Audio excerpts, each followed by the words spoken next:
a tiny, pea-sized gland weighing even less than 1 gram, fanned, suspended from the hypothalamus by a stem called the infundibulum. This gland is cradled within the sella turcica of the sphenoid bone of the skull, and is known as the master gland of the body, because it controls the functions of many other endocrine glands. Yes, of course, I'm referring to the pituitary gland, the master gland of the body, commonly known as hypophysis. It consists of 2 lobes that arise from distinct parts of embryonic tissue and are responsible for secreting different hormones. The anterior pituitary, also known as the adenohypophysis, is glandular tissue that develops from the primitive digestive tract. You can remember this by the letter A, as A is for anterior and A is for adenohypophysis. Whereas the posterior pituitary, also referred to as neurohypophysis, that is derived from the neural ectoderm.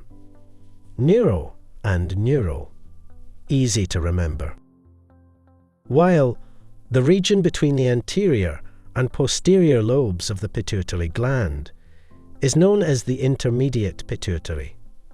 Now, the hormones secreted by these anterior and posterior pituitary lobes, and even the intermediate zone, are different.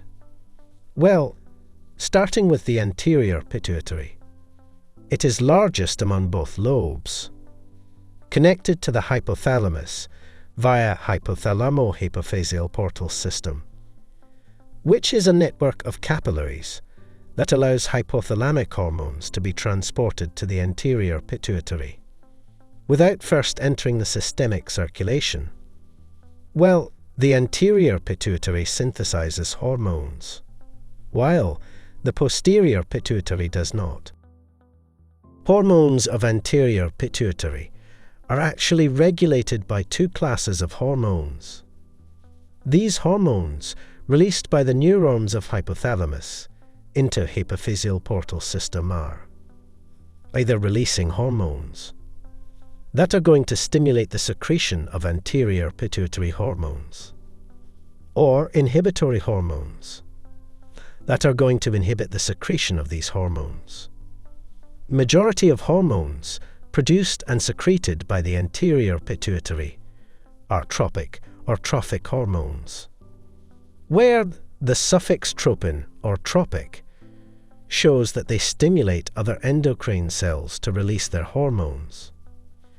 As thyroid-stimulating hormone, also referred to as thyrotropin, is released from anterior pituitary and stimulates the secretion of thyroid hormones from thyroid gland. The hormones secreted by anterior pituitary are gonadotropins, that are secreted on stimulation by the gonadotropin-releasing hormone, or GnRH, secreted by the hypothalamus. Well, the gonadotropins include follicle-stimulating hormone, or FSH for short, and luteinizing hormone, or LH. FSH stimulates the maturation of follicles in the ovaries of females, and these mature follicles secrete estrogen. Also, in males, it causes the Sertoli cells of the testes to produce androgen-binding proteins. That binds with testosterone and produces sperm, while the luteinizing hormone triggers ovulation, and estrogen and progesterone synthesis in females, and the secretion of testosterone by the Leydig cells of the testes in males. Another hormone secreted by anterior pituitary is adrenocorticotropic hormone, or ACTH for short, also known as corticotropin. It is released in response to the corticotropin-releasing hormone, or CRH, from the hypothalamus. It stimulates the adrenal cortex to secrete corticosteroid hormones, such as cortisol and aldosterone. Next up is thyroid-stimulating hormone, abbreviated as TSH, and also called thyrotropin. Its secretion is regulated by the thyrotropin-releasing hormone from the hypothalamus.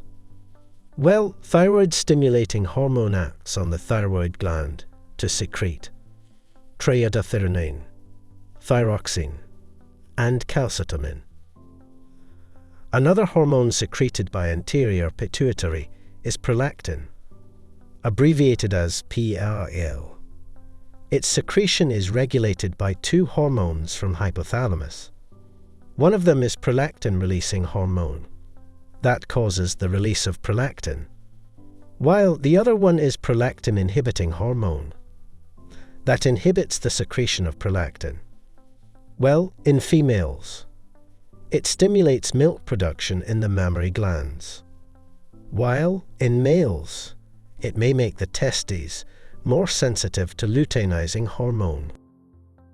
And lastly, we have growth hormone, or GH, also known as somatotropin.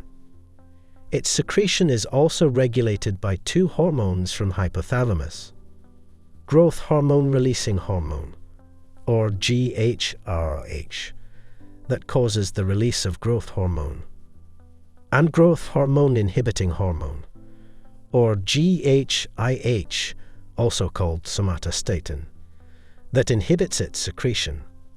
What this growth hormone does is that it acts on the entire body to promote protein synthesis, lipid and carbohydrate metabolism, and growth of muscles and bones. You can remember the hormones released from anterior pituitary by the mnemonic flat pig, where F is for follicle-stimulating hormone, L is for luteinizing hormone, A is for adrenocorticotropic hormone, T is for thyroid-stimulating hormone, P is for prolactin, and G is for growth hormone. On the other hand, the posterior pituitary does not synthesize hormones. Rather, it stores the hormones already made in hypothalamus and transported to it via neurophysions, that are the carrier proteins. Hormones released by the posterior pituitary are vasopressin, also called antidiuretic hormone, or ADH. As the name suggests, that it opposes diuresis. So it acts on the kidneys and reduces urine volume, and prevents dehydration, and oxytocin, which causes uterine contractions, and dilation of cervix during labor. Not only this, but it is also responsible for milk ejection from breast during lactation. Now, the zone between the two lobes of the pituitary gland is the intermediate pituitary, I mentioned already. It secretes a hormone called melanocyte-stimulating hormone, or MSH for short. Well, this hormone is capable of darkening the skin by inducing melanin production in the skin's melanocytes. So, that was a quick introduction to what a pituitary gland is, and the hormones it releases. You know how incredibly important this little gland is. So, a change in the normal functioning of it can lead to serious conditions. For more detailed videos on each of these hormones, keep watching sqadia.com. Explore our extensive library of over 1,800 video lectures to learn about a wide range of topics. Only on sqadia.com.